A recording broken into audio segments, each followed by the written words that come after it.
My name is Tom. I am an exchange student from the United States, spending a year in Yunnan, China. Yunnan is a beautiful province with tall mountains, deep forests, and kind people. I was excited to learn about the culture, practice my Chinese, and make new friends. I stayed with a host family in a small village. My host parents, Mr. and Mrs. Lee, were very welcoming. They had a son named Jian, who was about my age. Jian and I became good friends quickly. We went to the same school and did many activities together. One of our favorite things was exploring the nearby forest. It was full of tall trees, chirping birds, and small streams. One sunny Saturday, Jian and I decided to go on a long hike.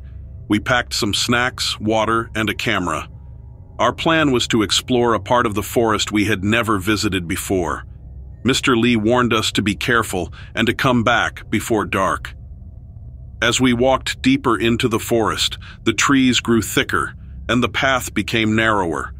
We could hear the sounds of animals all around us. Jian told me stories about the forest, about the different animals and plants. He also mentioned a legend about a creature called the Yeren. The Yeren is a cryptid, a mysterious creature that many believe lives in the forests of China. It is said to be big, hairy, and walks on two legs, like a giant ape. I laughed and said, "So it's like Bigfoot in America?" Jian nodded. "Yes, something like that. But no one has ever proven it exists. It's just a story." We continued our hike, joking and talking about what we would do if we ever saw the Yeren. After a while, we found a small spot and decided to rest. We ate our snacks and drank some water. The sun was high in the sky, and it felt good to sit and relax. Suddenly, we heard a strange noise coming from the trees. It sounded like a low growl, followed by rustling leaves. Jian and I looked at each other, eyes wide with surprise and curiosity. "What was that?" I whispered. "I don't know," Jian replied, his voice trembling a little. "Maybe it's just an animal." We decided to investigate. Moving slowly and quietly, we walked towards the sound. The noise grew louder, and we could hear heavy footsteps.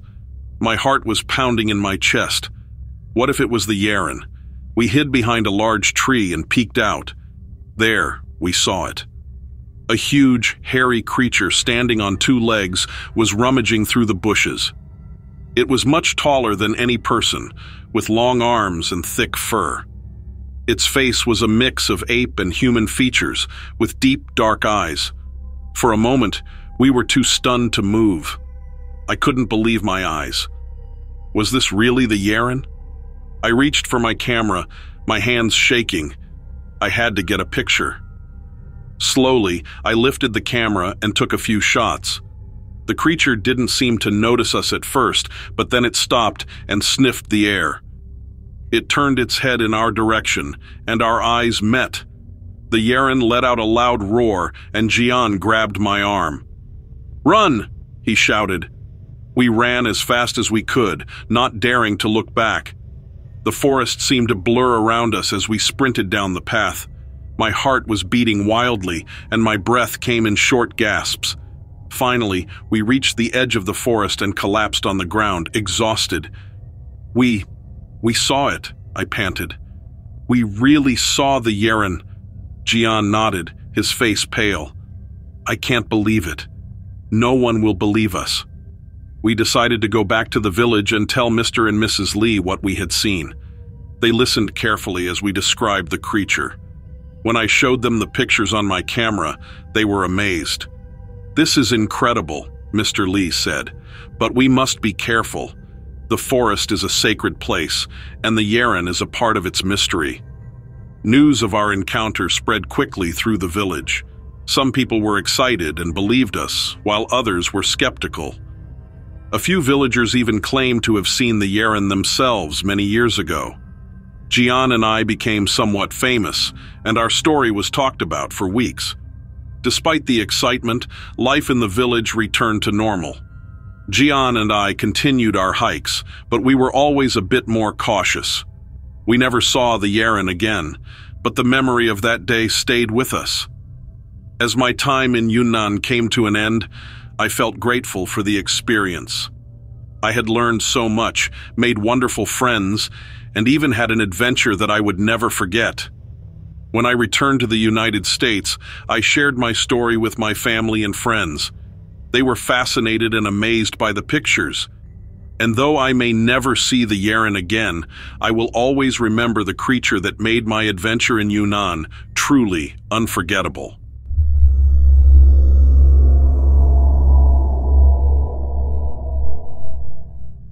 I arrived at the old hotel in the English countryside late in the evening. The sun had already set, and the sky was filled with twinkling stars. The hotel looked like it had been there for centuries, with ivy climbing up its stone walls and large oak doors welcoming me inside. As I entered, the warmth from the fireplace in the lobby greeted me. The receptionist, a kind elderly lady with silver hair, checked me in and handed me the key to my room. "Room 13, she said with a smile. "It's at the end of the hall on the second floor." I climbed the creaky wooden stairs, my suitcase bumping against each step. The hallway was dimly lit, and the old carpet muffled my footsteps. When I reached my room, I unlocked the door and pushed it open. The room was cozy, with a large bed, a small desk, and a window that overlooked the garden. I placed my suitcase on the bed and decided to freshen up before dinner. As I washed my face in the small bathroom, I heard a faint scratching sound. I paused, listening carefully. It sounded like it was coming from the wall behind the sink. I shrugged it off, thinking it might be an old pipe or the wind outside. After all, old buildings like this one often had strange noises. I went downstairs to the dining room, where a few other guests were already seated. The food was delicious, and I enjoyed a hearty meal of roast chicken and vegetables. After dinner, I returned to my room, feeling quite sleepy. As I was getting ready for bed, I heard the scratching sound again. This time, it was louder and more persistent. I walked over to the wall and pressed my ear against it. The noise seemed to be coming from behind the wall near the window. I couldn't figure out what it was, so I decided to ignore it and go to sleep. I turned off the lights and climbed into bed, pulling the warm blanket up to my chin. Just as I was about to drift off, I heard a loud thud, followed by more scratching. I sat up, my heart pounding. The noise was now coming from the floor near the foot of my bed. I reached for the lamp on the bedside table and switched it on. To my horror, I saw a large hole in the floorboards, and out of that hole emerged a giant rat. It was the biggest rat I had ever seen, almost the size of a small dog. Its fur was dark and matted, and its beady eyes glinted in the light. I froze, not knowing what to do. The rat sniffed the air and then scurried across the room, disappearing into another hole in the wall. I sat there in shock, my mind racing. I couldn't stay in this room with a giant rat running around. I grabbed my suitcase and hurried out of the room, heading straight for the lobby. The receptionist was still there, knitting a scarf behind the desk. "Excuse me," I said, trying to keep my voice calm. "There's a giant rat in my room." The receptionist looked up, her eyes wide with surprise. "A giant rat, you say? In room 13? "Yes," I replied. "It came out of a hole in the floor." She put down her knitting and stood up. "Let me come with you. We'll take a look." Together, we walked back to my room. I opened the door cautiously, and we stepped inside. The hole in the floor was still there, but there was no sign of the rat. The receptionist inspected the hole and then nodded. "It seems you did have a visitor. I'll move you to another room right away." I was grateful for her quick response. She gave me the key to room 21, which was on the 3rd floor. I moved my suitcase and settled into the new room, hoping that the giant rat wouldn't follow me. The next morning, I went downstairs for breakfast. I was still shaken by the events of the previous night, but the cheerful atmosphere in the dining room helped me relax a bit. As I ate my toast and jam, I overheard a couple at the next table talking about strange occurrences in the hotel. "Did you hear about the giant rat?" the woman whispered to her companion. "Yes, it's been causing quite a stir," the man replied. "Apparently, it's been seen in several rooms." I couldn't help but join their conversation. "I saw the rat last night," I said. They looked at me with wide eyes. "Really? What happened?" I told them about the scratching noises, the hole in the floor, and the giant rat that had appeared in my room. They listened intently, nodding as I spoke. "You're not the first guest to see it," the woman said. "Several people have reported similar experiences. The hotel staff is trying to figure out how to catch it." After breakfast, I decided to take a walk around the garden to clear my mind. The fresh air and the beautiful flowers helped me feel better. As I strolled along the paths, I noticed a small group of hotel staff gathered near a shed at the edge of the garden. Curious, I walked over to see what was happening. The staff were setting up a large cage with some food inside. I realized they were trying to trap the giant rat. I watched as they carefully placed the cage near one of the garden walls. "We've been trying to catch this rat for months," one of the staff members explained to me. "It's been quite a challenge." I nodded, hoping they would be successful. The thought of the giant rat running around the hotel was unsettling. That evening, I returned to my room, feeling a bit more at ease knowing the staff were doing their best to catch the rat. I heard no more scratching noises, and I slept peacefully through the night. The next morning, as I was packing my suitcase to leave, there was a knock on my door. It was the receptionist, looking pleased. "Good news," she said. "We caught the rat." Relief washed over me. "That's wonderful." She nodded. "It's been taken care of. We're sorry for the trouble it caused you." I thanked her and finished packing. As I checked out of the hotel, I couldn't help but feel a sense of adventure. I had come to the old hotel for a quiet stay, but I ended up with a story to tell about the giant rat in England.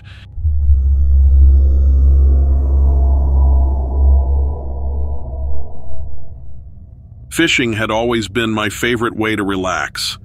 The gentle flow of the river and the sounds of nature made it the perfect escape from the hustle and bustle of everyday life.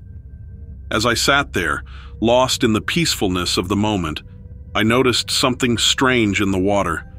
At first I thought it was just a big log floating downstream, but then it moved against the current. My heart started to race. Could it be? The stories I had heard as a child flashed through my mind. Stories of a creature known as the White River Monster, or Whitey, as some folks called it. I had always been fascinated by the legend of Whitey. The first recorded sighting was in 1915, but some say the creature had been seen since the Civil War. Descriptions varied, but most agreed that it was a large, grayish-white creature with a long neck and a body covered in smooth, shiny scales. Many people claimed to have seen it, but there was no solid proof that it existed, just tales passed down from one generation to the next. I watched the water closely, my eyes scanning for any sign of movement. Suddenly, there it was again. A long, snake-like neck rose out of the water, followed by a massive, humped back. My mouth went dry, and I could hardly believe what I was seeing. The creature was real. Whitey was real. I slowly reached for my phone, trying to capture a picture. My hands were shaking so much that I almost dropped it into the river. I managed to snap a few blurry photos, but they didn't do justice to what I was seeing. The creature was about 50 yards away, gliding gracefully through the water. It was much larger than I had imagined, easily the size of a small boat. As I watched, the creature turned its head in my direction. For a moment, I felt a pang of fear. What if it came towards me? But then it continued on its way, disappearing into the deeper parts of the river. I sat there, stunned, my heart still pounding in my chest. When I finally gathered my wits, I packed up my fishing gear and hurried home. I couldn't wait to tell my family and friends what I had seen. But as I walked through the door and saw their skeptical faces, I realized that they might not believe me. After all, Whitey was just a legend to most people, a story to entertain kids and scare tourists. I showed them the pictures I had taken, but they were too blurry to prove anything. My brother laughed and said it was probably just a big fish. My mom told me I had been out in the sun too long. Even my best friend, who loved stories of cryptids and mysteries, was doubtful. Feeling a bit defeated, I decided to go back to the river the next day. I wanted to see Whitey again, to prove to myself that I wasn't imagining things. This time, I brought a better camera and a notepad to take detailed notes. I arrived at the dock early in the morning, determined to stay until I saw the creature again. Hours passed, and there was no sign of Whitey. I started to think that maybe my family was right, and I had just seen a big fish or a log. But then, just as I was about to give up, I saw it. The same long neck and humped back, moving through the water with the same grace as before. I quickly snapped as many pictures as I could, adjusting the settings on my camera to get clearer shots. I watched in awe as the creature swam closer to the shore, giving me a better view. Its skin was smooth and shiny, with a pale, almost ghostly color. Its eyes were dark and seemed to glimmer in the sunlight. I took detailed notes about its size, the way it moved, and the sounds it made. The creature didn't seem to notice me, or, if it did, it didn't seem to care. It swam around the dock for a while, then disappeared into the deeper water again. This time, I felt more confident about what I had seen. I had better pictures and detailed notes. I knew that people would still be skeptical, but I didn't care. I had seen Whitey with my own eyes, and that was enough for me. When I got home, I shared my new evidence with my family and friends. They were still skeptical, but the clearer pictures and detailed notes made them pause. My brother admitted that it did look like something unusual, and my best friend was excited to have more information to add to our discussions about cryptids. As word spread, more people came to the river, hoping to catch a glimpse of Whitey. Some claimed to have seen it, while others left disappointed. But for me, it didn't matter. I knew what I had seen, and it was an experience I would never forget. The legend of Whitey continues to grow, and while many still doubt its existence, I remain a firm believer. The White River Monster is real, and I feel lucky to have been one of the few to see it with my own eyes.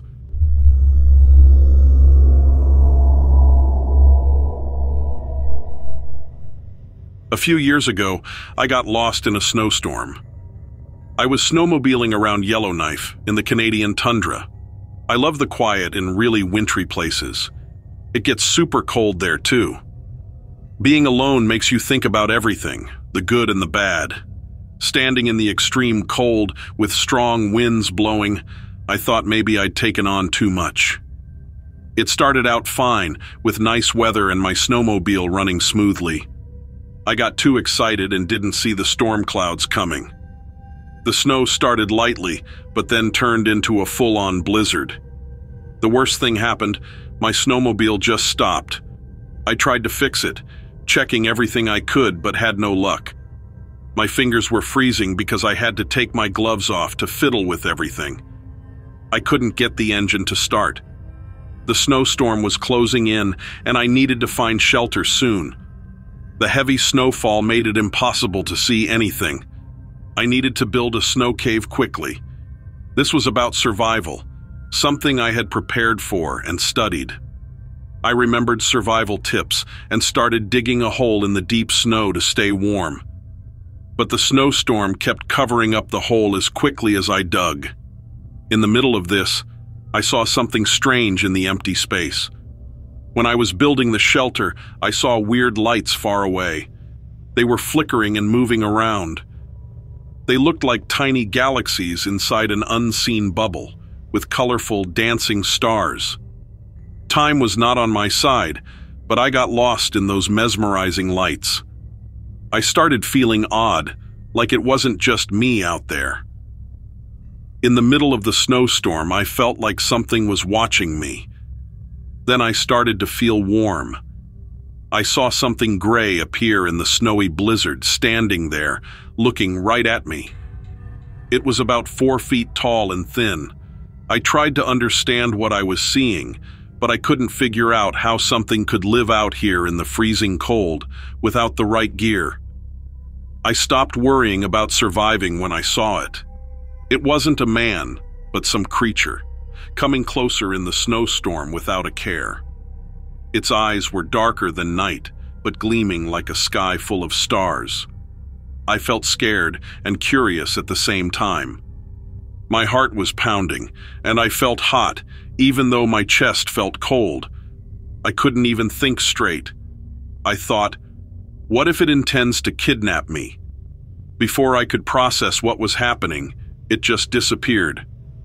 The warmth vanished, and I started shaking from the intense cold. The snowy field became eerily quiet. The heat was gone. The eyes were nowhere to be seen, and even the snowstorm felt mild compared to what happened that night. My head was full of questions scarier than any storm. The harsh wind cutting through my winter clothes was nothing compared to what happened that night. Then I thought to try the snowmobile again, and to my shock, it started right up. I got out of there at full throttle and didn't look back. Over the next few days, I worked hard to remember everything from that night. The strange warmth, the deep, moving eyes. I remember them so clearly, like they're burned into my mind. I see them every time I blink. For the first time, I feel like I'm more than just a thrill seeker fighting the wind. I feel like I encountered something huge, and I don't know how to handle it. What am I supposed to do with this information? It's hard to go about life once you realize the world is so much bigger than you can imagine. I just feel like no one else understands.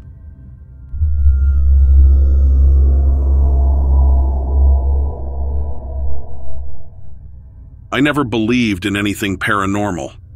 Ghosts, demons, crosses, and holy water all seemed like stories to me. I loved watching scary movies because they were fun, but I never thought they could be real. Then, something happened that made me question everything. When I told people about it, they said I saw something from another world. I thought it might have been my imagination, but I'm not sure. I've questioned my experience many times. The strange part is that I knew the person I saw, or at least I think I did.